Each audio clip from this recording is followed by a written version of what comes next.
What's up? Welcome to a new episode of Movie Schmovie. This is episode 472. My name is Steve, one of the co-hosts of the show, and as always, I'm joined by Right. And you can have sex with a million men if that's what you want, just not with him, okay? He is ick. And John. Are you one of the million men or just not him? No, I'm the guy giving you that advice. Oh, I'm okay, John. okay, Yes. okay. That's very fatherly advice. It's very fatherly. Okay, cool. Yeah, Good to see you both. Good to see you both. Good to see you. It's going to be an episode today, I think. We got a lot going on today, but we're gonna start off. I guess we'll start off with some news in a moment here. We'll get through to our required viewing pick, and I think we're going to talk about the new Knives Out film that came out on Netflix last week. Ronald and John have some physical media points they want to bring up, and then I guess we'll just get into whatever else we've seen, which sounds, again, like like an episode. John, you had mentioned bringing up a news item that you thought it might be worth paying attention to on tonight's episode. I mean, yes, I think if you're a movie fan, if you've ever seen a movie, there is a chance that you were affected by the films of Rob Reiner. And if you are a person who really watches this stuff, you know that he had one of the kind of legendary runs of any director ever, say between like the early 80s and the early 90s, yeah. Like classic after classic after classic after classic. And so yeah, this weekend there was some horrible news. Rob Reiner and his wife, Michelle Singer Reiner, I believe, were murdered in their home. And the story got worse from there. They were murdered by their son. And there's so much around that's just horrifying to think about. And I don't know that I even have, I feel very much like I shouldn't know. I feel very voyeuristic with all the news that's been breaking about, like, they were at Conan O'Brien's holiday party before this happened, like the day before it happened. Yes. There was public fighting going on, and anyway. Right, just not stuff. really here to talk about that, but definitely on this show, we have probably extolled the virtues of Rob Reiner's movies at different points. And definitely, like I said, when you look at that run that includes Spinal Tap, The Sure Thing, Stand By Me, When Harry Met Sally, Misery, a few Good Men. I mean, like, Princess Bride, all of these films that are sort of, and we're not the first to point this out, but that are sort of like, okay, what's the best coming of age movie? That's Stand By Me. What's the best mockumentary? That's Spinal Tap. What's the best romantic comedy? That's When Harry Met Sally. What's the best courtroom drama? A Few Good Men. So, Right. I kind of think that, again, the track record that Rob Reiner had speaks for itself. It's almost unusual, though, because, like, very few people outside of, like, maybe Steven Spielberg and a few other people have had that kind of thing where if you looked at a spell of their career, you would go, holy shit. They did all of that between those years, and they were just, like, doing what they do. So For sure. I don't know. I mean, it's a horrible tragedy. It's a horrible loss. He was 78, but he was still very, very with it, and people might know him more recently as an activist and a spokesperson for politics that I happen to align with very strongly. But obviously, a lot of people in our current situation don't. But that's, again, sort of beside the point of just the human loss. But this was a very remarkable guy, and by all accounts, Michelle Singer Reiner was as well, not as public facing, but I hear nothing but these glowing reports of just the kind of people that they were. It feels like a major loss in so many different ways, and it's about the most horrifying way it could happen that you could possibly imagine. And the more you hear about those details, it's impossible not to have your heart broken for everybody involved, including their son, Nick, who, though he did something horrible, is obviously someone who's been struggling and has had real challenges. And, that's just, nobody wins in this scenario. So with that horrible stuff in mind, Ronald, what did that mean to you? I know that you might have been the one who shared the news on our text thread. Yeah. It was like, like Rob Reiner, you're a little bit younger than me, but you sort of must have grown up with him in a similar way. Yeah, but Rob, it's crazy, John. You mentioned movies. 60% of my friends only know him from New Girl. It's just how it is. Sure. That's how good of a career this man has had. Yeah. The fact that it's so curated in that way, like he is, to a lot of people, a wholesome dad to Just Dave's character in New Girl. He is the insane comic relief that every time he's on screen in that show, he steals the scene. Yeah. Yeah, The fact he's an that extremely funny, or was an yeah extremely funny man. Yes, like yeah in his bones, funny. the fact that it's segmented like that, the fact that there's so many things that you could know him from, including just being an actor or director. It's insane, and I mean just as in this is one thing that he chose to do at this moment, not to take away from his talent. He's incredibly funny, incredibly talented. Um, I think what made me really sad was just the idea that like you don't know when you're gonna go, and for a person who didn't know when he was gonna go, to put out so much in the world that makes us happy Yeah. is, I mean, you can only hope for one good thing. Hmm. You named a bunch of things, didn't name New Girl, and I can name Yeah. probably 10 other things. Well, I didn't Sure. say All in the Family either. Yeah, And, All in like the Family. I was Meathead like, is yeah, yeah. a monumental, Get iconic out of character, here. right? You know, it's like that is this astronomical IMDb. Like, what a history.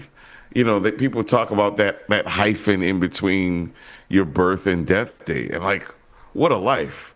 I mean, and that's maybe what makes everybody feel the way that they do. Like, Yeah. sure, there's a lot of sadness, but man, there's a million things that he made me laugh in that I could think of, and to I mean, he was even in a bear. Like I was like, Yeah, I was saying the most recent. get Yeah, he out of was. here! Like it's crazy. Like this man spans across so many decades, and the fact that he probably wasn't anywhere near done.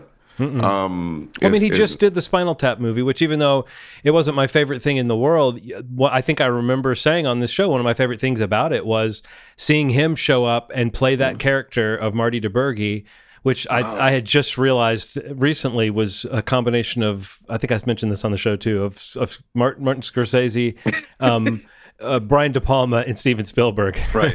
And then when you look at him and he's got like the ball cap and like the outdoors jacket, like you totally realize the kind of 80s director he was doing a parody of when he did that. But yeah, a guy who had real funny instincts. And yeah, again, some of the funniest stuff in the new movie was just seeing him go back into that play box, or that sandbox, I should say, and play around. Yeah, Steve, you haven't said much, but I mean, I know that you must agree on some of these fundamentals of just like, I can only imagine that some of those movies in that stretch we were talking about were movies that got a lot of replay value for you.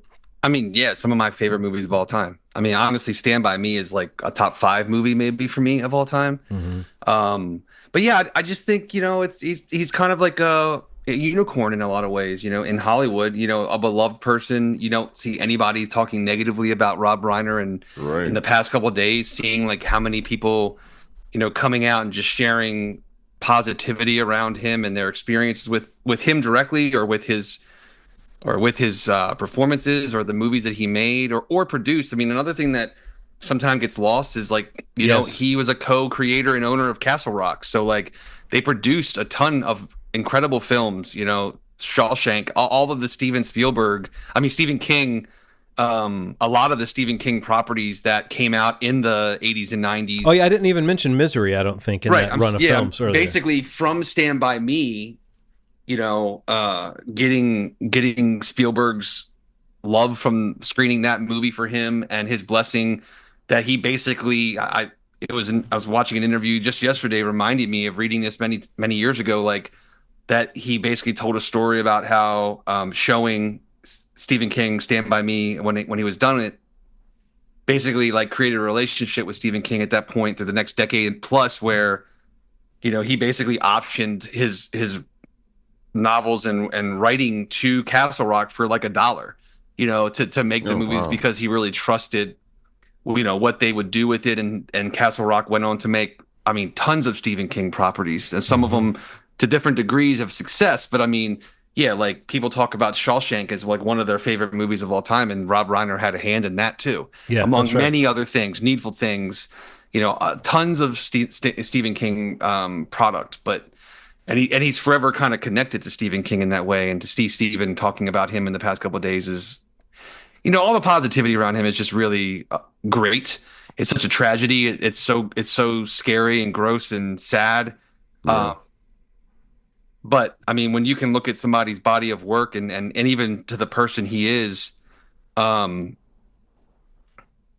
it's just like a very happy thing to think about. It's a very sad time, Yeah. but you look at his work and you look at the man, that he always kind of presented himself to be, and he was such a positive person and on the right side of a lot of conversations, in my opinion, both, even politically. I mean, not to go down that avenue here on this podcast, but I mean, people like kind of acknowledging their love for him, even if they are on different sides of the political conversation, is a really important thing to keep in mind of like kind of how to deal with this kind of event with, consideration and dignity and grace. And seeing some people that I know are, both in Hollywood and not in Hollywood acknowledge something as negative as this as that, but still be able to acknowledge, a good person and someone who made some incredible stuff in their career. But yeah, I don't know, man. Like those movies that you listed at the top, John, like that run, we've talked about that run many times on this podcast. And actually, I think Schmovie actually probably takes credit for putting that out there in the world that this was the run, maybe to end all runs, but because yeah, those movies, like John said, like categorically, arguably some of the best films of all time in those types of films. Princess Bride, maybe the best fairy tale adventure movie ever made. Yeah. Like I don't know but personally, I don't know what's kind of close to it. But yeah, literally everything he listed, you could make a case for many of those things being one of the best, if not even Misery, like as a Stephen King adaptation, like it's incredible. It's one of those movies people talk about as like a perfect movie. And I think it really that like, is. I saw this great clip that was it was a recent enough clip of him talking about his least favorite shot, maybe in all of his movies, but definitely in Princess Bride. And the glare. The lens flare, which a lot of directors, I mean, J.J. Abrams, people like that, they like the stylistic flourish of the lens flare in the camera. But he said he hated it because it called attention to the fact that this was being filmed. And he said, I'm trying to create the sense that this is a fairy tale land long ago and far away, and here comes something that reminds you that it's being filmed with a traditional camera. And I just thought that, to me, feels like it says something about his storytelling and his filmmaking across all these movies, where you might not say he had like a bold style or a way of moving the camera that was really unique or anything, or where he put the camera and staged his shots. But when you think about that goal of like, I want to feel like I'm getting out of the way and you're just seeing what's happening on screen. I mean, it's remarkable. I mean, so many of these movies are like incredibly well written, incredibly well acted, and they're so tonally tight that you imagine at the very least he must have been a very insightful director to sort of let that stuff breathe, if not someone who was actually creating that stuff the way that directors can work with actors to create a certain tone. I mean, what we're talking about is like something that very few people successfully do, which is like hop genres like that and like not repeat themselves like that, There was a great clip from the Friars roast of him. I think it's from around 2000, where he gets up there and Richard Belzer, I don't know how it happens, but Richard Belzer hands off to Rob Reiner getting up on the mic at his own roast to read the review that Roger Ebert wrote of North, which was a critically panned and as a flop of Rob Reiner's. And so Rob Reiner reads this vicious review of the movie, which is where Roger Ebert started the review. I hated. I don't know if he said it 6 or 7 times, this movie, which Roger Ebert used later for the name of a book of his negative reviews, but like it was a famous bad review that he just said hated like 6 or 7 times. But anyway, Rob Reiner gets up there and reads the whole review, which is full of these vicious snipes at the movie. I hated this movie. Hated this movie. Hated it. Hated every simpering, stupid, vacant, audience-insulting moment of it. Hated the sensibility that thought anyone would like it. Hated the implied insult to the audience by its belief that anyone would be entertained by it. Well, I thought this, if you read between the lines, it's not that bad. And to me, that kind of style of comedy, that just sort of like finding the right line. I mean, let's bear in mind, this guy was Carl Reiner's son, and Carl Reiner was like Mel Brooks's best buddy. These guys were like, and those guys had remarkable careers too. I mean, Carl Reiner, amazing career. Yeah. It's just an amazing, very few people were at that level, I think.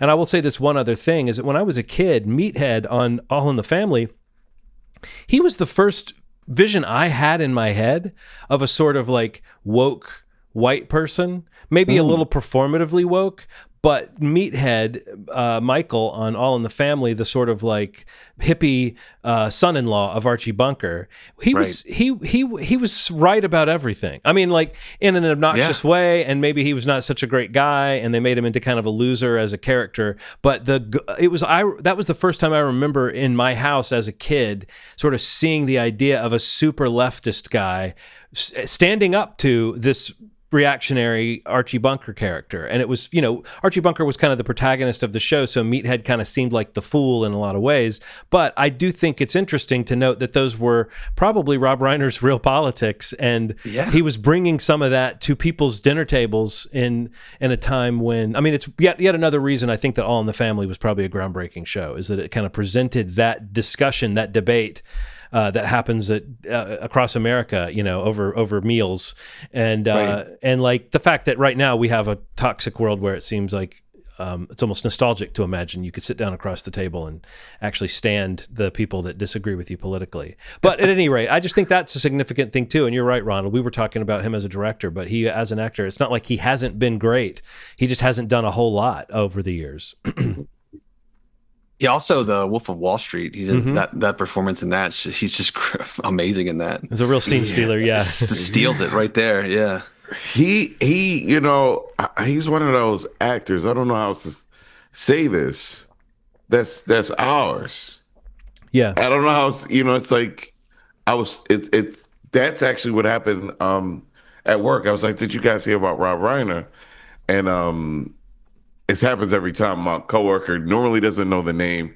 He'll type it in and see who the face is. I was like, the father from Wolf of Wall Street. I was like, yeah. I was like, and then he named 6 things that he loved him in.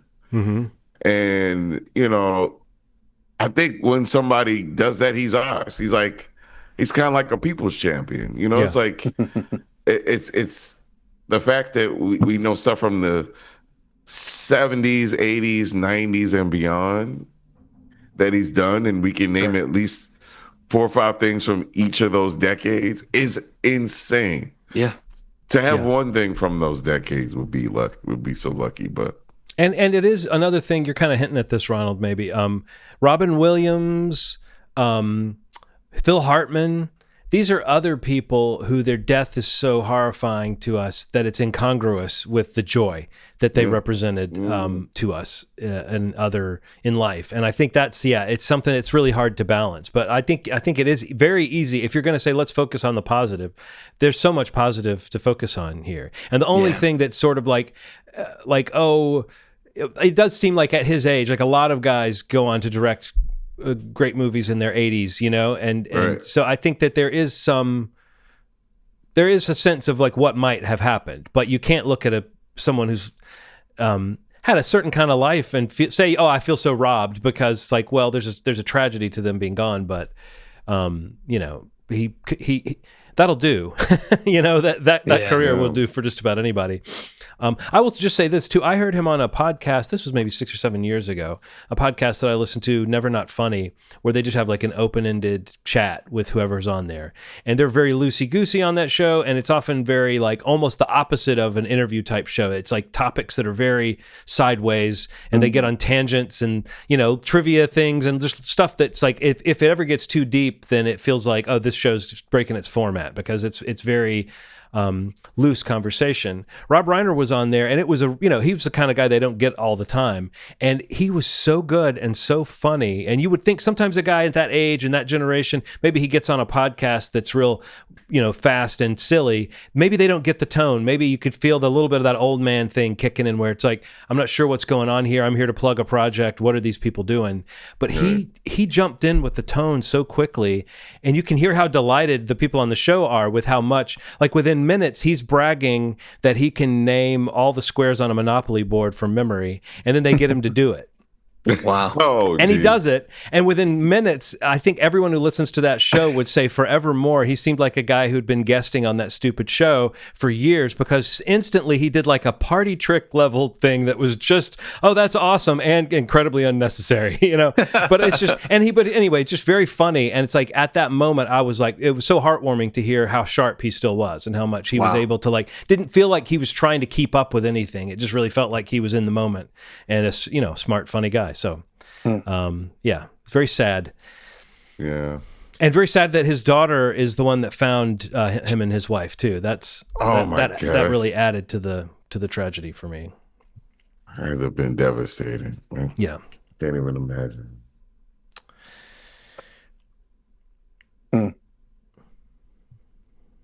So with that in mind, now let's see if we can possibly segue into a different topic. This is where if we were a television show, we would have like a clip or some music or something, that like eased us out of that Transitioned into the next thing. thing. No, I mean it is what it is, man. Like it's a sad thing, but we're talking about it in a very positive way and about him, and that's all we can really do to keep the focus on that and not, get stuck in how horrible and unnecessary this was. So I mean, So Rob Reiner, thank you for everything you did. We love you, and it's really sad you're gone. There it is. Oh, it'd be the sad. It'd be the. That was like the Entertainment Tonight. I know it is. That is what I'm doing. So let's get into required viewing. Yeah. So this week's pick was my doing, and it was. Trying to beat Ronald to the punch here. Was my choice a film from Joseph Kahn that finally came out on digital called Ick, starring Brandon Routh, Mina Savari. I don't know if anybody else I recognized. Kind of starring Mina Savari. Well, she's a name in it from the era that it's relevant, I guess. Right. But yeah, so this is like kind of a creature feature type horror comedy about a small town that basically is under invasion from something called the Ick that has been around for a while apparently, and that has turned that picture in the background there kind of looks like the DVD art for like a CW show in the early 2000s. It does. And honestly, that would fit right with this movie, I guess, in terms of the when it starts at least. But yeah, so that was my pick, and I'd like to start by asking Ronald what he thought. It was nuts. Tonally, I think I liked it. I think I liked it. You think you did? Yeah. It was sometimes special effects can take me out of a movie. But some of the stuff looked out of this world, and then some stuff looked really strange, like it was sitting on top of the film. But I'd say the majority of it looked really, really good. And it feels like I'm only saying this because it didn't have a huge release. I feel like this could have done really well. Like if it felt like something that we would have been saying, lesser movies have done better, and I feel like this could have been one of those movies that if it were put in the right time, that this could have been kind of a banger of a movie that people would have been like, oh, you know what? I'm going to go see Ick. I heard that, I saw this commercial for this movie, but it was not marketed very well. I remember when it kind of was around and I saw it listed somewhere in the theaters, but we're in a strange time. Like they talked about how few movies were coming out in 2025. And then I see them not really promoting a movie like this that could have done incredibly well. I don't know. I was kind of sad in the middle of watching it. I'm like, fun enough that a large group could have really enjoyed this movie. And I don't know. I got sad as I'm watching a decently solid movie about the ick that could have felt like it would have been like an internet thing. Like it just Right. I don't know, man. It almost feels like this could be like who directed this? Joseph Kahn. Joseph Kahn. Yeah. Basically, like he's done like, I mean, it kind of shows in the movie, but like music videos. Okay, yeah, this feels like this could be a calling card for Joseph, maybe stepping up and doing something bigger for a studio. Like it's solid enough. It feels like the way that what I'm about to say is I'm not trying to put it on the same level, but the way that James Gunn's early movies felt, just kind of gross and weird and good sense of humor about it, and Right. it's just this could be somebody that could be put in the incubator to make something really cool. This could be a future great, maybe, if he gets to the right place. And I just feel really sad when I don't know why I keep harping on this, but you see a movie like this, and you like it ain't great, but it could be.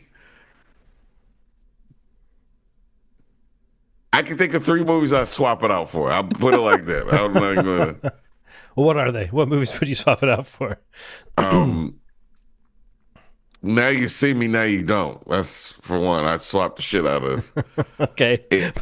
You're going very recent. Yeah. Like Yeah. something you watched recently and Okay, did I not gotcha. like. Yeah. Yeah, you know what I mean. It's just I got it's you. just the fact that it could be in a good place. I don't know. I don't know. Sorry, I don't mean to talk about that, but yeah, solid enough, cool enough. I can see there being an Ick 2, Electric Boogaloo. I just feel like this could be like a thing. I don't know why I'm harping on the theatrical release, but it makes you wonder, like or this. Imagine this: if it went to Netflix as a Netflix original, people would go ape shit over this movie. It's just placement really matters, man. And it's just this is somebody's life. This is somebody's film. They wrote and did, and it just feels weird that some things just kind of land flat for whatever reason. It feels like Plinko. It's like it's hitting all of these things, but never goes down to the 500. It's like 10. So overall, solid. Wish it were Okay. bigger. Yeah. Good. John. I don't know if I could ever quite got into the groove with this movie. Like I feel like I thought Brandon Routh was really strong in it. Me too. And I really liked his performance. And I thought that should I know the actress's name that played the daughter? Has she been in something Melina else? Polly Weissman. I thought she was good She too. looked very familiar, but I don't. Yeah, I'm not. She I'm not kinda sure what looked she's like been in. Oh, brunette actually, she was Sabrina in Carpenter. Dude, I said the same thing to Aaron. I was like, "This girl looks like Sabrina Carpenter." I literally said that. Mm-hmm. That's so weird. I'm so loath to say people look like people anymore because that can be a weird thing. Right, but like right. that was definitely something that I was like, yeah, she's got like that, some of that vibe.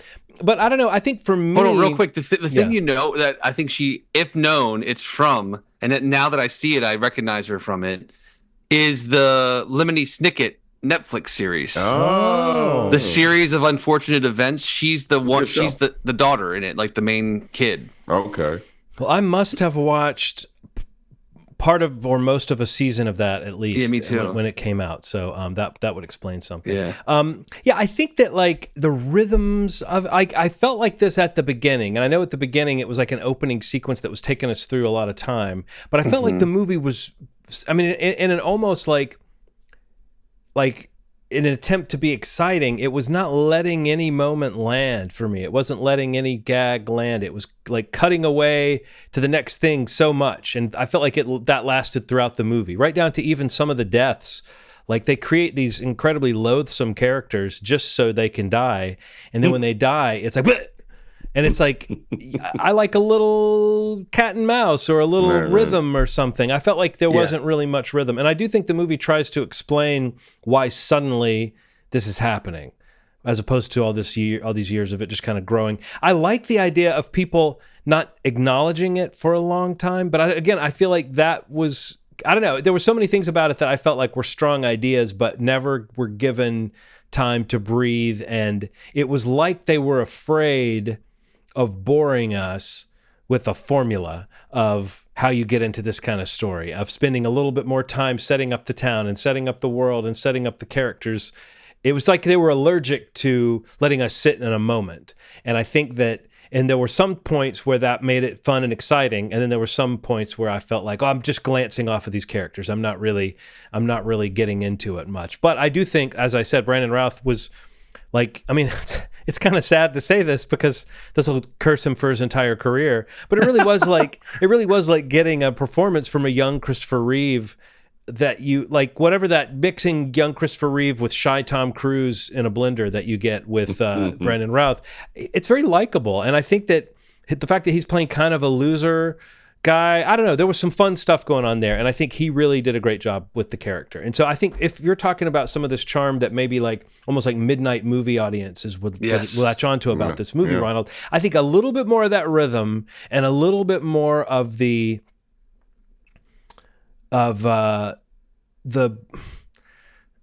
again, like, not that he needs to be Bruce Campbell, but there's this guy at the center of this movie who really, I think, could play that well, the guy whose luck keeps getting worse and who keeps taking a beating and keeps barely surviving. I think there was a little element of that was there, but it wasn't quite fully pushed over. So I think there's a version of this movie with better pacing and just a little bit more patience with its own concept that would have really worked for me. As it is, I felt like it was fun. And again, I don't know that I'm convinced that it would have been great with audiences, Ronald, but I do think it's weird that a movie like this that seems so much like it's designed to make, like I said, midnight movie audiences jump and squirm and stuff. It seems really strange that this movie exists on a streaming platform where watching this at home alone with the family is just never going to have the same energy as seeing it with the crowd. And I'm sure if this had like a festival screening or two or so, I mean, I'm sure this movie would have been like a great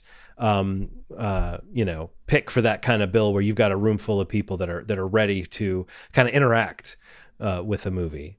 And I also think just the fact that ick now and the ick, it's such a word, it's such a topic that comes up when people talk about dating and stuff now. Oh yeah. I think that like that could have been played with more in terms of taking full advantage of the name, But I don't know. It definitely had a lot going for it. And I think especially I agree with what you said, Ronald, regarding the director. Like, this is the kind of movie that if this came out and did okay in theaters and made back its budget and then some, this is the kind of thing that would make studios say, I mean, in the way things used to work, would make studios say, oh, this director with some property or something that people are really excited about could probably do something really amazing, But as it is, I mean, I don't know. What is a success for a movie like this? I don't know. I mean, I guess they can look and see. It's a rental, right? It's not playing on any particular streaming platform. So yeah. So I mean, it is. They can look and see how it does, but I just feel like it will never have that. Whatever steam behind it might have had if it could have built up a little bit of a rep in terms of saying, oh, that was a fun movie to see, or that was, it was corny, it was so stupid, but it was a blast. I could see people saying that about this type of movie. So yeah, I mean, I definitely came out of it mostly thinking about Brandon Routh and kind of thinking like, is there a reason why we haven't seen him in more stuff? I mean, like, why did he instantly become kind of a non-starter, right? Yeah. Like it doesn't seem fair. I mean, I think that Batman Returns, Superman Returns, which was not a beloved film, but I do remember at the time people talking about him being, strong and maybe even something of a discovery in that movie. But it didn't really seem like it did anything for him. And I don't honestly know what else he's known for, except for I know he did some television stuff in that CW. The Arrowverse world. Yeah, he was, I believe, Captain Atom. Maybe I'm wrong about what character he played, but I believe. I think you might be right. Yeah, he was also in Scott Pilgrim. Yeah, Again, doing a little bit of almost like a self-parody, it felt like, Yeah. but like a really Yeah. funny performance. Yeah. No, yeah, I always kind of wonder what happened to him because yeah, the trailer for this and even things I've seen him pop up here and there, like TV shows and things like that. I've always kind of liked him, and kind of rooted for him. But yeah, I liked him a lot in this movie also. Like he definitely is the best part of the movie.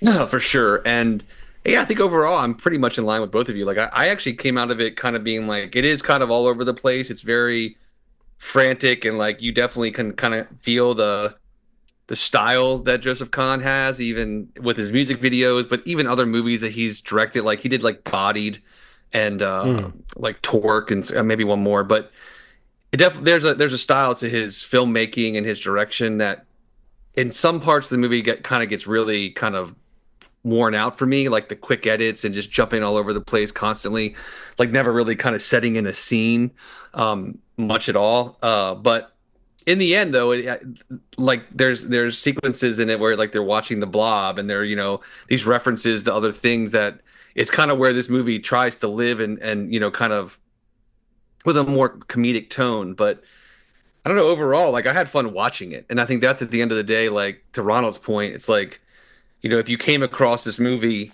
and kind of committed to the hour and a half that it is, I think it moves quick enough. I don't know that it ever feels like it gets a little slow. There's a couple of parts where you feel like the movie's already ending, at like 50 minutes in. You're like, well, it can't be over. Yeah. And like I felt that right around 50 minutes too. I remember looking and feeling same. like, well, how much more is this movie going to have in it? And I think that kind of fast pace, it is part of the reason why that felt that way. Don't you think? Like, totally agree. Yeah, no, definitely the reason. But yeah, I don't know. Like, I think at the end of the day, like to be like kind of a creature feature comedy horror, it was really fun to watch it for me, And again, like I mentioned it when I picked it on the last episode, like I'm an easy mark for like the early aughts, like the pop punk, the emo, that music the soundtrack of this movie is like my 2000, 2 through 6 or 7, like it's every song or concert I went to. It's a lot of the music that my band's music kind of, I wouldn't say sounded like, but it was in that scene. So like it was every little musical cue was was very on the nose, but it kind of worked entirely on me. So I definitely appreciated that much of it, or that part of it that much more, just because that honestly is the kind of music I still listen to. Like it's the kind of music that I like and love. But yeah, and I honestly, like for the most part, a lot of the special effects for like what the movie was made for, I think are pretty creative and look pretty good in general. There's some sequences that are clearly, green screened or just very CG heavy, but there's some kind of fun camera stuff. Some of the kind of the style I talked about earlier works really cool in certain sequences. Like specifically, like there's that one in the trailer, like when he breaks his leg in the football game, like the camera kind of falls down with him as his leg goes the other way on the floor, on the field. Again, just camera tricks and things like that I'm sure he is kind of known for with a lot of his music videos. But that style, I think, just kind of makes a movie like this even more fun. And yeah, I think that's my big takeaway, is that like this was a fun movie to me, a very fun movie to watch, and had some good laughs, and kind of talking to John's point, like modern society, modern teens, and all the stuff that the certain characters are talking about, and how they kind of view the world through certain lens. I thought kind of worked. So yeah, I don't know. This was a fun watch for me. I would definitely, if those kinds of movies are in your sites, this is definitely one to check out, because there's something to enjoy with this. I think it was fun to watch. Lots of like pedophiles in this movie.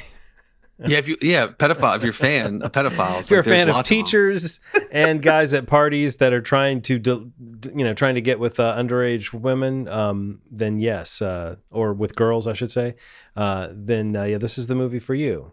So That was just an interesting, like, that was such a dark thread to have going through it. But I do think that it's like such a shorthand for like, okay, now you don't care what happens to this person, you know, because we know that they're like a complete sleazebag. Yeah. Like that guy at the party, I really wanted to see him suffer longer than he did. But maybe I'm a sadist. And I hope you don't think I'm a sadist when you find out what my pick is. Yeah, what genre your next for the next required viewing? This is actually a combination of a couple of things. There's right now in theaters, people will be returning to Pandora to see what's up with those blue-skinned cat people, the Na'vi and their new friends. And also recently people were back in the theaters looking at Wicked for Good, which you know involves getting back into Oz and maybe looking at Oz from a certain kind of different point of view. And so I thought probably no better time than to go back to 1985 and check out Return to Oz, the sequel slash whatever of, I mean, it's kind of a stylistic reboot, but it is still a sequel in some ways to the kind of cultural import of, you know, The Wizard of Oz. Like this was at some point considered to be a movie that might follow up that movie. And then very quickly they thought, no, this movie's too weird and too dark to be a family film. And, you know, there's a little bit of a story around the struggle to get this movie finished and out. And I guess we can talk about that at greater length next week. But this is one that I always remembered for two key reasons. One being what I already mentioned, that it's got a few sequences in it that people remember as uniquely disturbing for a movie they saw when they were very young, or a movie that people thought was safe to put on for kids. This was back in that era when a PG movie might have something really disturbing in it. And also, this is a movie that, as a person that loved the Oz books, I remember being excited that this movie was going to kind of go back a little bit more to the feel of the books, and rather than just saying, oh, we all know the Wizard of Oz film, so many adaptations of that material have kind of drafted off of that movie and its treatment of the world, which is, you know, got a lot of elements of L. Frank Baum's books, but isn't actually as faithful as it could be. So this is both a more, you know, it's got lots of cool practical effects in it and some probably very dated effects. We'll get a chance to see, I think there's some stop motion, almost kind of clay animation in this, as well as just practical characters and puppets. And so it's a lot of different things being thrown at the wall to see if you can follow up a huge classic, a huge fantasy classic like The Wizard of Oz. But it's also kind of trying to do its own thing. And in some ways, I feel like this movie is very aware that the movie The Wiz existed as well. Which I don't know if you know The Wiz. Yeah.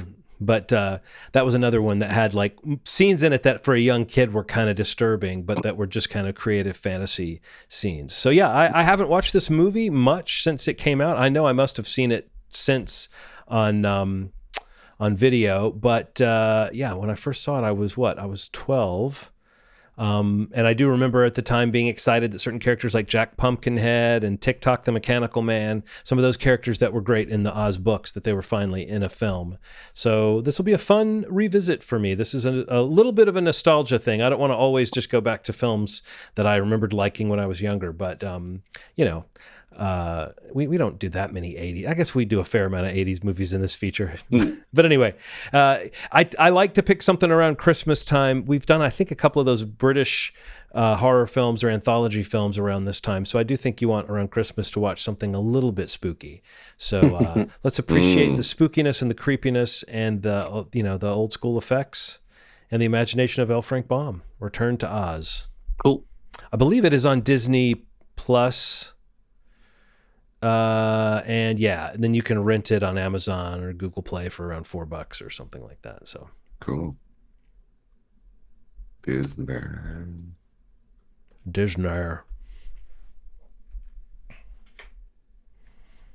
Cool. I'm excited about this. I was always afraid to press play on this one. I remember going to Earl's video and seeing this tape and being like, "Not I," said Ronald. "Too scary." "Too scary," said the coward. Yeah, I was petrified of that cover. I was like, what the fuck kind of movie is this? This is Wizard of Oz. It's crazy. Yeah, the cover is a cool Drew Struzan painting, isn't it? Isn't it like a Drew Struzan poster? Mm-hmm. Yeah, there's a couple of the one. Then there's like a live action one that I remember seeing on there as well. That's like the cover to the Arrows one wasn't that the painting. It was like uh it was like the Walt Disney Pictures Presents, and it had the. It's like all green, and then it's got like the. Yes, character. Oh yeah, that was the one. That is I'm that like, is not a particularly inviting looking group of characters the way they look on that cover. I see the one you're talking about. Well, there's like the taxidermied moose head that is part of one of the characters that's right in the front. It actually looks kind of rotten almost in this picture, Ronald. So I don't blame you for being a little creeped out. So I wish I could say the movie goes easier on that, but I think this movie does have some kind of unsettling characters. But that's what we'll be doing next week. Cool. Well, we'll say that the week after. There we go. Yes. That's an opportunity. We'll be off the week of Christmas, but we'll be back the week of New Year's. So yes, it'll be that week. Back to close out the year with Return to Oz. And in the meantime, I do say, boy, either of you boys know where I might find a murder? Only in this town where the most murderous murders happen. Monsignor. Did you notice that at one point in this movie, the movie that we're talking about, Wake Up Dead Man, a Knives Out mystery, did you notice at one point Benoit Blanc actually says to Josh O'Connor's character, "Look at me when I'm talking to you," which is totally a foghorn leghorn line. Yes. I know Rian Johnson is way too smart for that not to be completely deliberate. You know, he mentioned. I heard him on a podcast that it was like on film with Kevin McCarthy. I think it's that one. Him and his cousin were on talking about it. I think he literally mentions that line being in there. Oh, really? Deliberate. I want to say that's he definitely was talking about it on one of them that I listened to, but I've been listening to a bunch of his interviews recently, but I'm pretty sure it was that one. God, what a great guy. I just love Rian Johnson so much. He's up there, man. He's really up the list of like, not only people you root for and like you want to like just succeed in every way possible, but like just genuinely love, I think, everything he's done. And yeah, like listening to him talk, he's like just so, he's just like a human being. Like he's humble, he's open-minded, he's like knows how to have a conversation where he doesn't sound like, you know, pretentious, or like he's not open to a conversation that somebody's trying to guide or anything like. I don't know, but yeah, I've been listening to like a ton of his interviews this week since watching this, just because I'm so intrigued by the movie and everything about the making of it. But yeah, he's a real one. I'm a big Rian Johnson fan. Yeah, I totally agree. He seems like a real a real decent guy too. So it's sort of like the fact that he keeps making these kind of big, kind of small movies that like feel like the studios are putting trust in him, but he's also making exactly what he wants to make. I mean, that's just a very cool career to watch, especially if you've been kind of watching his name since Brick, or, you know, I remember noticing it on his name on Breaking Bad and stuff like that. Like he's a guy who has been near some really cool things, and a couple of things like, you know, Poker Face, which he co-created and had a big hand in. That was a special show. You know, love it or hate it, The Last Jedi is a really bold, interesting Star Wars film that is an example of somebody really trying to make a good movie that happens to be a Star Wars movie. Right. And then you have these Benoit Blanc movies, which are, I mean, I've enjoyed all of them. I know that some people felt like Glass Onion was a little too wacky or something, but I really like the way each one of them takes a different approach, and they're very current and political in a way. Like the first movie is all about these sort of neoliberal rich people who think they're good people, but they're really just in it for the money, and it's not that hard to like connect that to our world. And then Glass Onion was all about you know, tech billionaires and influencers and their kind of you know, vapid effect on things. And this new movie is all about cult of personality and belief, and not just religious belief. I think that's what's really cool about the movie, is it gets you thinking about what do you believe versus what do you know. And it doesn't mean, do you have a religious faith or do you have a supernatural belief? It just means like, what do you put your faith in? Right. Because, there's characters in this film that have their faith in a religious figure, that have their faith in a person that is guiding them. Even Benoit Blanc is brought in to look at this case by Mila Kunis's character, who like has faith in him. Like she's worshiping at the church of Benoit Blanc in a way to like bring him in, because there's this whole question of, can we figure this out before we pin it on the most obvious suspect, who is really the lead of the film. And I thought fantastic in this movie was Josh O'Connor. He's turning out to be really one of my faves, guys. Talk about actors that we love to see and that we kind of root for. I think Josh O'Connor is kind of a remarkable talent. And I think he doesn't have to carry this movie, but in many ways, his spirit and what he brings, the humanity he brings to Father Judd in this film, really does become like a very, very emotionally affecting thing.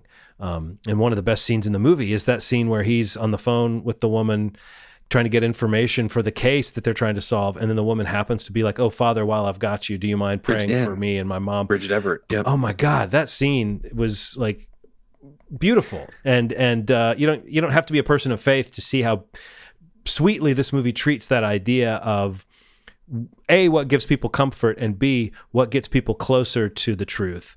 Whether it's facts, what's more valuable? Is it a facts or a story that might get you closer to that truth? And I don't have an answer to that question. I like that this movie's poking at it though. Yeah, he's Ronald? incredible in this movie. We got thoughts?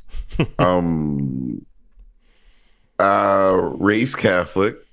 So this stuff kind of hit close to home. Went to a bunch of churches. Some were in Latin. Some they didn't face us. You know, I went to a lot. My mom was like, "Let's explore church." One of the things that's really cool about it is the imperfection of this guy, you know, or perceived imperfection. You know, he curses a little bit. He's a little angry. But if you believe in any of the tenets, if you believe in Jesus or any of his group of people were, you know, some of the lesser desired people in society.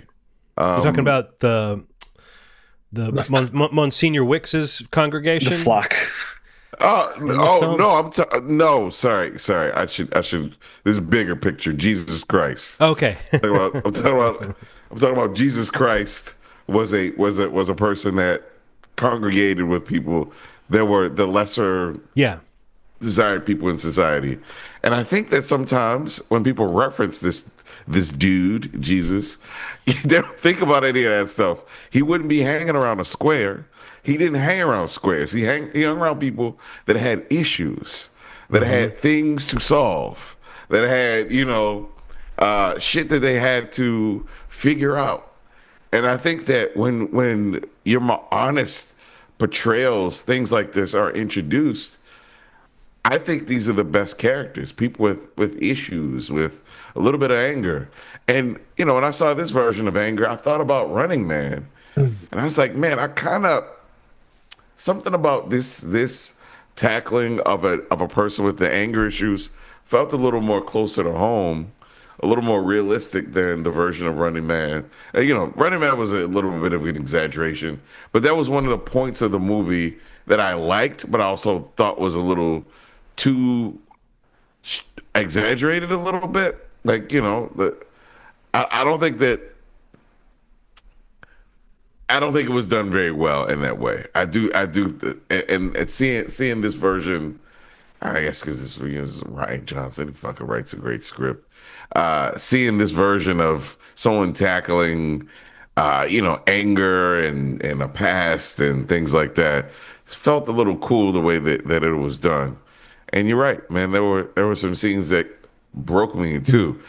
The one that did it for me, I love that scene that you're referring to, but the end, the confession, the subtlety of you know, she has this grip, and he's like, you know, you could forgive this person, and she just kind of lets go. Like, it's a subtle thing, which her balled up fist just kind of lets go, and she's like, you know, I'll forgive that person. You know, I'm sorry I did this thing, and Well, also that whole moment is happening because Benoit Blanc realizes it's not his story to tell. yeah, oh If god, someone's man. going to confess, he has to shut up and let them Yeah, confess. Let them do it, right. So even he, who, I mean, I'll be honest with you, I'm a Benoit Blanc. I come into a situation like this and I'm like, oh man, these are stories fit for children, blah, blah, blah. I'm cynical about it. And then I'm also, though, can have my heart warmed by the effect it has on people and the glow people have when they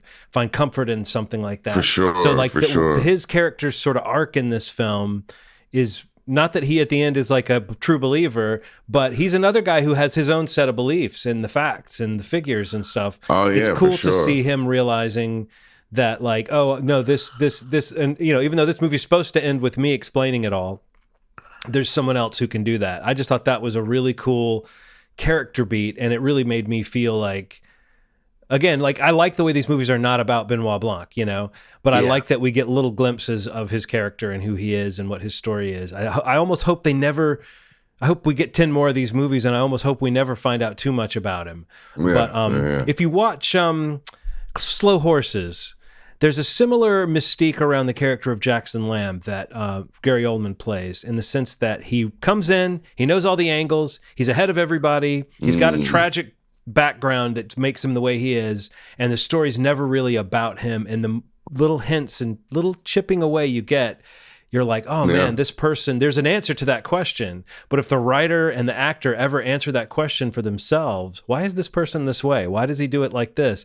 Then they're going to break the spell almost. So it's like, you can't do it. You can't be like, well, this is the one that's all about Benoit Blanc. Even though I'm sure eventually they'll do one where he's accused of a crime or something like that, you know. But it's like, you can push that off. There's a sense that should be the last one, or do you know what I mean? Like, so I think that's really cool that they're able to do that. And I think that it's cool that in all three of the movies, we've had really a main character who wasn't the Daniel Craig character, even though we have so much fun watching him bounce off of somebody. But yeah, Ronald, you're right. This idea of like the character we're talking about, the confession, the loosening, like it's not just a tangible plot point that this person unclenches their fist. It's also a spiritual plot point. And a story of worthiness as well. Like, you know, this guy's like going through this conflict. He knows that he is in the right place, but is he worthy of it? And he keeps getting these reassurances, especially through his mentor, played by Jeffrey Wright. Jeffrey Wright knows what kind of person he is. He knows that this setting isn't right for him. It doesn't mean that you're not right for the job. Sometimes it's just a setting. You know, some people with harder situations may need you because you had a tougher life, because you were quick to punch somebody in the face. You know, that stuff is really cool, man. Like, this one feels the most emotional I've gotten about any of them. Yes. And the most grounded in values that I embrace, and celebratory, and not, you know, this is one of those versions of religion where it doesn't feel like it's making fun of it. Like, look, I'm a former Catholic, you know, and I still am not cynical about it. I don't have it in me. And I think some of it is because I understand it. Like, the older you get, the more things get taken from you, the more you need something to fill that space, you know? And I have a privilege that I have a lot of things. Well, also, you can't scoff at people who need that comfort, because you know how real that is. Right. I'm the same way. Because I was brought up Methodist, but I was very active in the church when I was a kid, and there was talk of me going into the ministry and shit like that. So it's like, I came by it very honestly, my sort of cynicism about the world. But I'm the same with you, Ronald. Like, I can't stand it when I'm around people who are ignorant about religion, making fun of religion. I'm like, well, no, you don't know enough about it to make fun of it. You know, you can't be an accurate cynic if you don't know what you're talking about. If you don't know, like, you know, 15 Hail Marys for fucking, you know, stealing some candy from your grandma. I mean, like, you know, that's a real thing. Like, it's a thing that you gotta experience. Going in that booth, telling somebody you did something, and hear somebody kind of laugh at you because you think this is the end of your life. You're like, I'm going to hell right now. You're I like, loved stole my grandma's Josh candy. Brolin character. I loved his Monsignor Wicks's confessions. The way that he was Yeah. just Oh my tormenting. God. Oh God, that was nuts. Hilarious. Literally, Oh my God. literally Yeah. nuts. I love when he was like, "Oh, I did it that way that you turn your hand upside down so that you." He's talking about masturbating. Really, he's horrible. He's a horrible guy. This Wicks. Yeah. And gosh, who is he? Who is he supposed to make us think of? A horrible guy who has different people gosh. completely under his spell. Who knows? And they say no matter what you do, we'll side with you. I mean, again, Rian Johnson. That's another reason he's brilliant, is because without making it feel too on the nose, he definitely gets at that. Like I said, that cult of personality and why some people have people laying down their not just their lives but their good sense for somebody. Yeah. But I'm with you, Ronald. There is something about having a religious background that makes this kind of exploration really meaningful. Like a lot of movies don't want to grapple with it, and movies feel like they have to come out on one side or the other, and they kind of tip their hand. And I was kind of impressed at how much Rian Johnson, at the end of this movie, you could both parties could watch this movie and come out feeling vindicated. You know, a religious person could say this is a movie that's about belief. In a good way, and a non-religious person could say, yes, this is about acceptance and tolerance of people's beliefs in a good way. So, Steve, you haven't said much. Wake up, dead man. No, I mean, you guys are running with it. Kind of hit everything I've already felt about it. But I mean, the performances really are what stand out to me. And I mean, I've really liked and/or loved all of the Knives Out films. But I do feel like this is maybe my favorite one. I mean, like the first one, Knives Out, and this are kind of like, neck and neck for me. Yeah.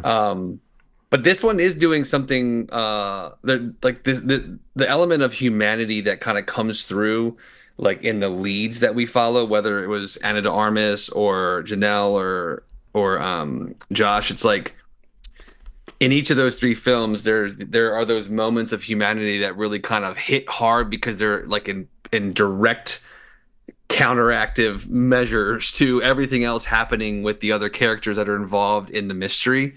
But yeah, I mean, the whole way through this movie, I think the performances were just completely engaging and just great casting. The ensemble is incredible. Glenn Close is amazing.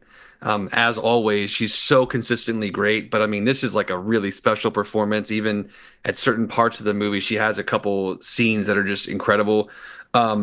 She gets to do a lot. Like you could totally see why she was attracted to this part. She gets and the writing is so good that like in those scenes with her and the dialogue, it's just wonderful. And honestly, just to speak to the filmmaking, like Rian Johnson, like we're praising him for like movies that he's made and the nice guy, cool guy that he seems to be. But I mean, there's some really awesome filmmaking. I mean, he's a really great director, like period. Like he's such a great director.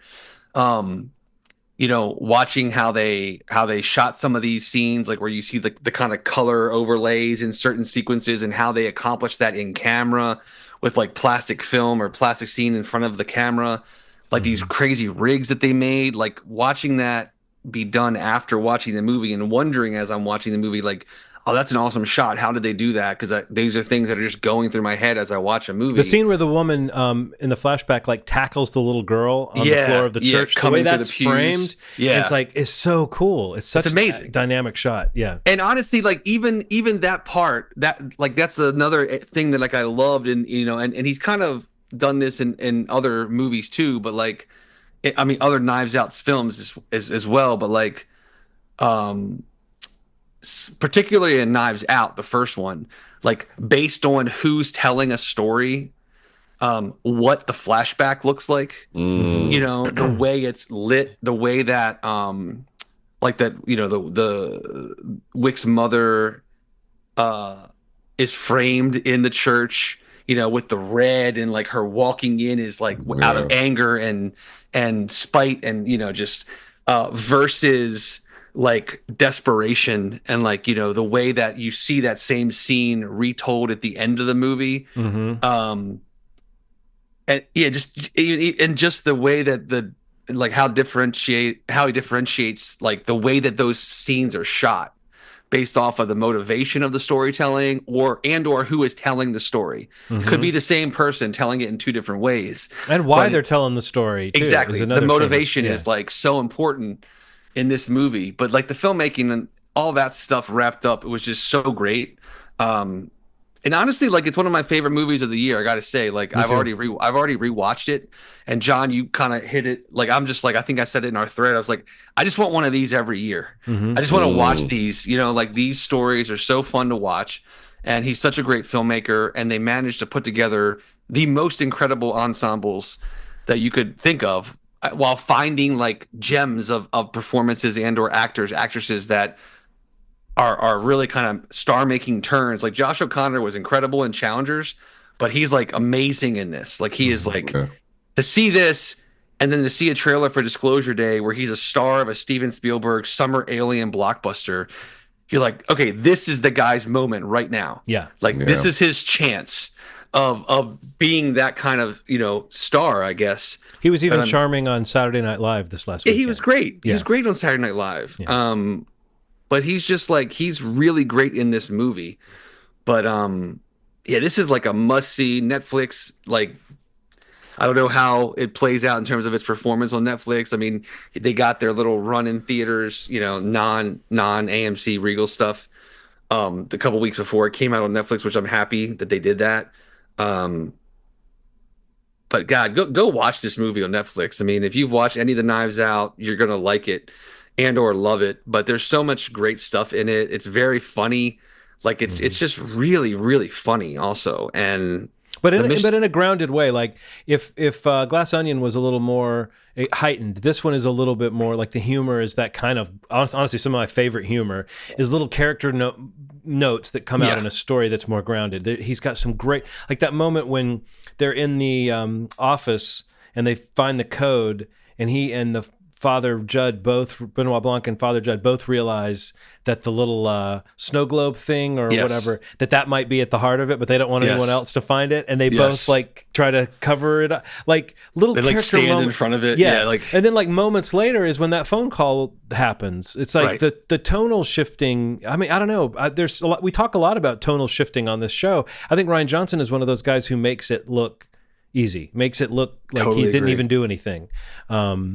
And I mean, the movie I was thinking about in relation to this movie, it might be kind of crazy, but when you're talking about like the film techniques and stuff, it's the two Ryans, it's Coogler and Johnson this year for me, in terms of people who just brought every tool they had and brought so much craft to the types of stories they were telling that are genre stories that satisfy us on those levels, but have all this other stuff under the hood, because these are guys that are not just smart about story, but they're smart about cinema and they're smart about like some of those, like when like that you can do all these effects in camera and you can do all this lighting stuff he does where when people are talking about their belief and their truth and suddenly someone's standing in the dark versus standing in the light. And it's like, maybe it's on the nose, it's not subtle, but it's very effective. And over the course of a movie, I think going back and watching it a second or a third time, tracking that stuff, it's almost like you could do a class based on it to say like, totally agree. Why is this shot framed this way? Why is this character, you know, why is this person in shadow and this person in the light?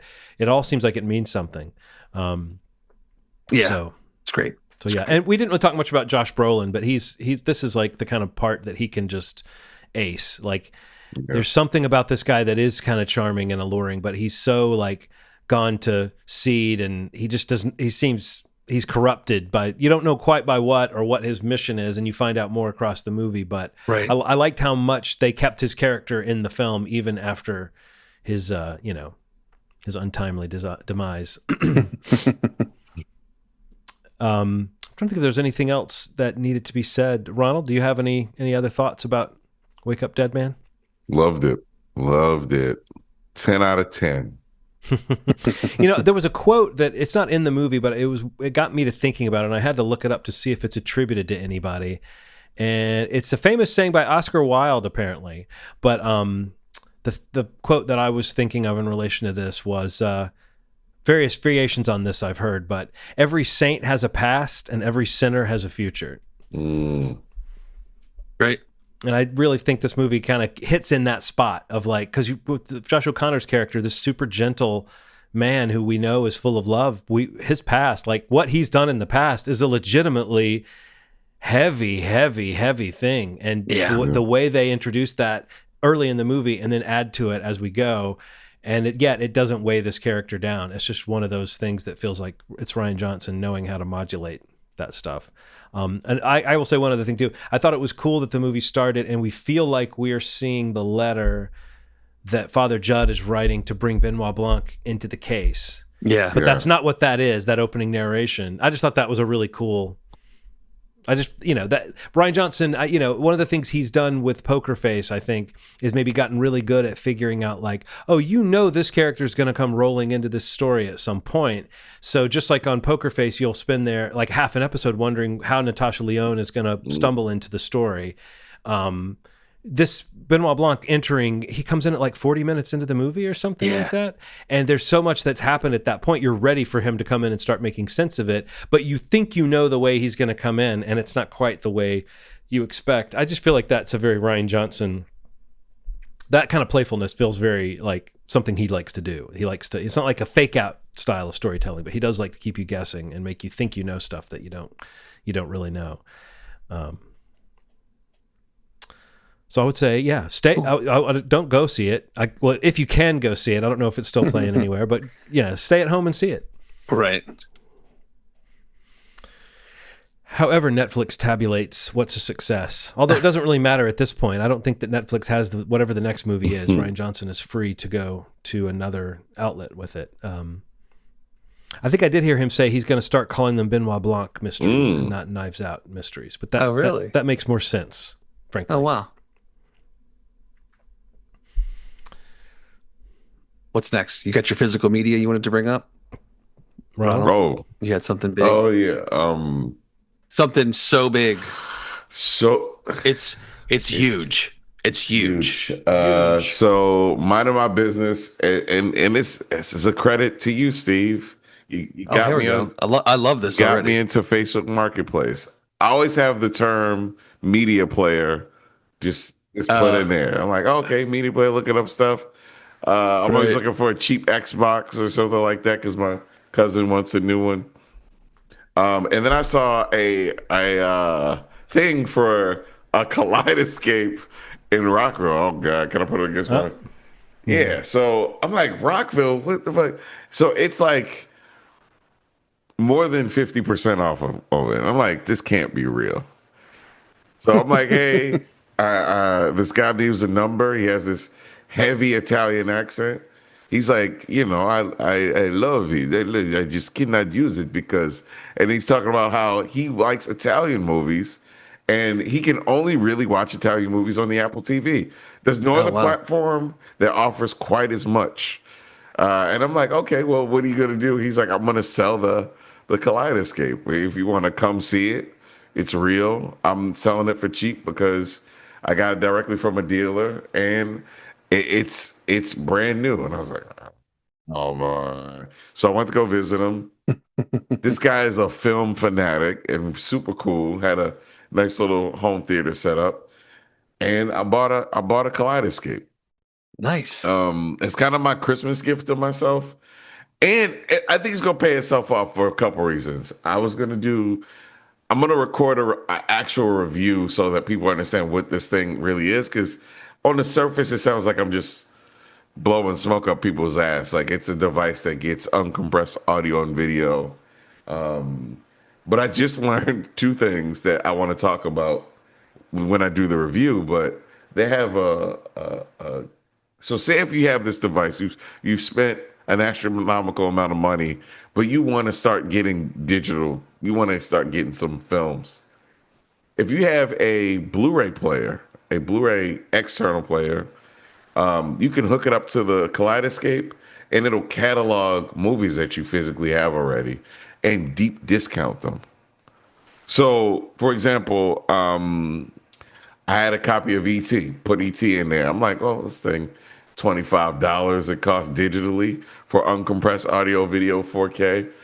It took it down to $4 for a copy of E.T. Wow. So that's the kind of thing that they kind of do to get you into the system. And there may be a collaboration, hopefully early next year, with Kaleidoscape, where we may be reviewing some Kaleidoscape stuff from time to time. So they'll, we'll get some credits. I can watch, maybe I'll have a movie or something. And the cool thing is, it's just the HDMI device. It's amazing. Whoever has the biggest TV at the time with the, I can just take it to your house, take it to, and we can just watch it wherever we go. Nice. So it's a pretty cool system. I'd like to thank them for hearing me out about the idea of a possible collaboration. And hopefully next year we'll be reviewing some Kaleidoscape movies. So like for people that don't know, I've read up a little bit on it just because I've heard people mention it over the years, but like it's basically just a super uncompressed video and audio that would like elevate the whatever you're used to, like from your home system, and take full advantage perhaps even of, if you have a great screen or a great sound system, this is going to actually have quality that's kind of worthy of that stuff, right? I mean, this is like the pros in their home theaters have this piece of gear. They get what's called a mezzanine copy. Does that make you a pro now? I don't know. I don't think so. Not quite yet. You're a prosumer. I only have 2 movies on it so far. I have Tron, Ares, and Sinners. 2 amazing movies, but not quite. I think I'll be a pro once I have 9 or 10 movies. Where do you get the files? Is it just you take a 4K file and you play it from this platform? Like, is that? It has its own stores. There's a storefront. There's a storefront, and when you do the digital, it shows up as a digital offer. So I have like 10 $4 movies that I need to purchase pretty soon. Yeah, I mean, like this would be a good like deep dive into it once you're in it really deep, because like it makes me very curious. Like when you're talking about physical discs that you have, and how it allows you to be able to whatever, like transfer it into this platform, like the mezzanine file that it gives you. Does it just let you take what you have and do that, or is it prompting you to buy that one for $4 in lieu of doing that? Yeah, that's so essentially what they do is like they understand that you have a bunch of discs that you purchased that you would like to watch an elevated version of. So what they do is, if you can prove it, which means that you scan the disc within the Blu-ray player that's hooked up to the Kaleidoscape, it catalogs it. So it says, hey, you purchased this. You own this. No, you own this. And then they're like, in exchange for you having a physical copy, we're going to deep discount that movie since you already have it, which is super cool. Okay. Yeah, so it works out. It's everything. I can tell you one of the people that isn't cheap, fucking Disney. Nothing of Disney. Course. It's like you think you're gonna get a disc. I put Fantasia, and I'm like, I got a copy of Fantasia. Let's see what $2 off of it. And the other studios are taking the movie may cost $30. You can get it for $3-4, sometimes $10. And that's because you're proving that you already owned a copy of it. Yeah, because you're scanning it through this little. I just bought one. I went to it looks like I'm blurring it. I went to Micro Center and got a little Blu-ray reader. And I just hook it up through USB. Yeah, so I've done like maybe 10 movies so far, and and then it discounts them, and then I'm gonna purchase them slowly but surely in the next couple weeks. But $3-4 for a movie is unbelievable. I'm thinking they're gonna be. I'm like, oh, it'll be like $15-20 for each one. Like, no, it's now that I'm in the system, they're like, okay, we get some cheap. Then they got their hooks in you now. You're gonna buy it now. Well, that's awesome. That's just like, this feels like a developing story. Yeah. We'll have to see more once you've figured it out. But also, I can't wait to we need to find the right movie to watch together. On this system. Very cool, John. You said you had a physical thing too, right? Yes. The physical thing I have, I believe I mentioned this before with the Fantastic Four version of this book, but the Penguin Classics Marvel collection are these, they collect odd issues. Like this has got like the first 3 or 4 issues of the Avengers, and then it's got different issues throughout the run of the comic. So you get like key moments from different characters. It really does feel too like it's kind of a little bit in tandem with the MCU in the sense that you get like the first appearance of Valkyrie in here. You get the first appearance or one of the first appearances of well, not so much first appearance, but an important Black Panther issue when he was in the team. So an interesting thing, if you're interested in the kind of comic book history, and if you're especially interested in where the source material for a lot of the current movies and stuff comes from, but also it gives you a little bit of an overview of just the history. I mean, that was the comic that started in 1963,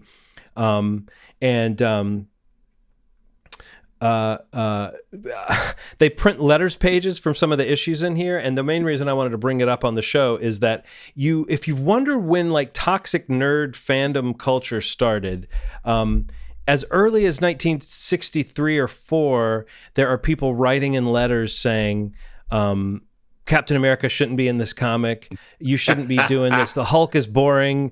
The Hulk shouldn't be in this comic. You shouldn't have so many this. You shouldn't have so many that. In 1970, there is a letter from a fan who's writing in response to another letter from a previous letters page where I think someone wrote in with complaints maybe about some of the racial dynamics of the story.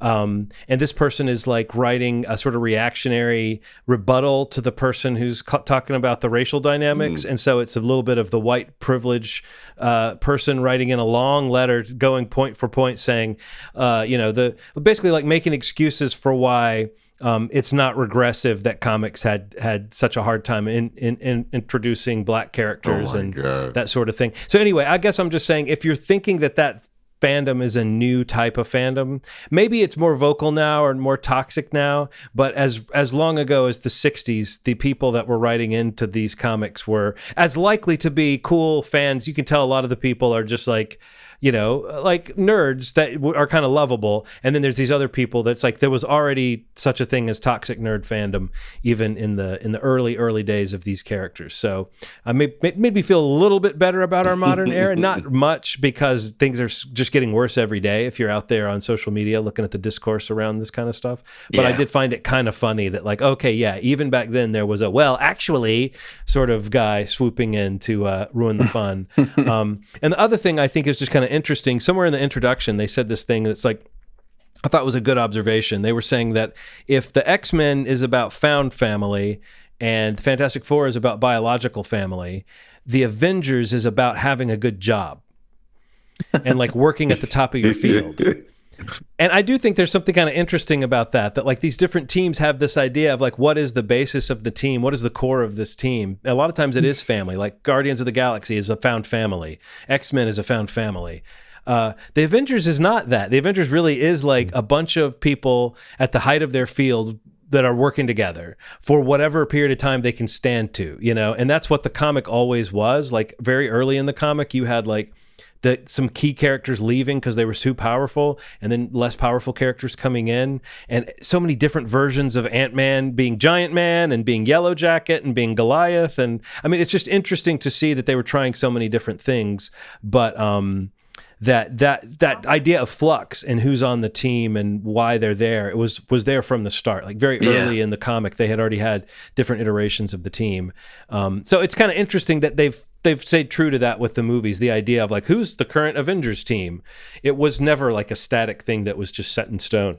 Even in the early days of the comics, they were shifting that around. So I found that just kind of interesting as far as a basis for like why they're doing things the way they are in the movies, that in some ways it's it's very true to the spirit of these early comics. So yeah, fun read. And I mean, I'm into the sort of history of it. If somebody really likes, I don't know that there was any issue in here that I thought was just like a fantastic comic story outside of the kind of importance of it, but you really could feel how this idea of putting all the characters in one comic was really it represented to the comics a similar thing that the Avengers movie did to the movies, of just saying, like, can they do this? Can they have this sort of comic that feels big budget because it's got all these big budget sort of feeling heroes in it?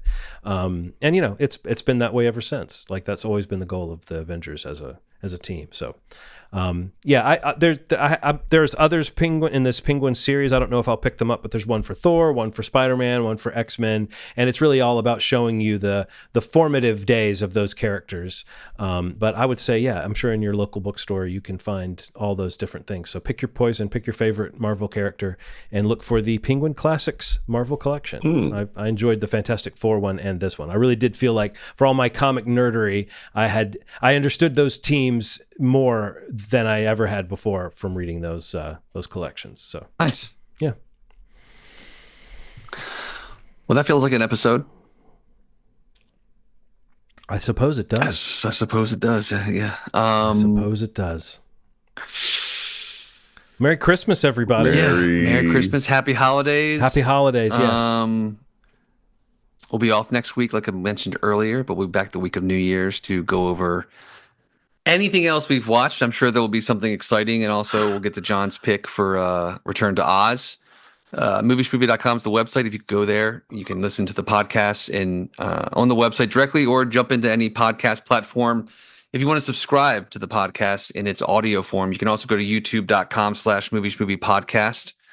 You can listen, you can watch long, watch short. You can do all kinds of stuff on YouTube. If you haven't checked it out, YouTube's pretty cool. You can subscribe. If you do, please be sure to hit the little bell to get notifications when new items hit the channel. Any of those things would be much appreciated if you could just do one of them. If you did more than one, I mean, I just don't know if we could handle it, but it'd be really exciting to see what happens to us if you did more than one of those things. I don't think it's ever happened, but something will shift in the world, I think, and one of us will probably explode, but it's hard to say. Thank you so much for listening. We'll see you in 2 weeks. And as always, you've made our day. Thanks. Bye.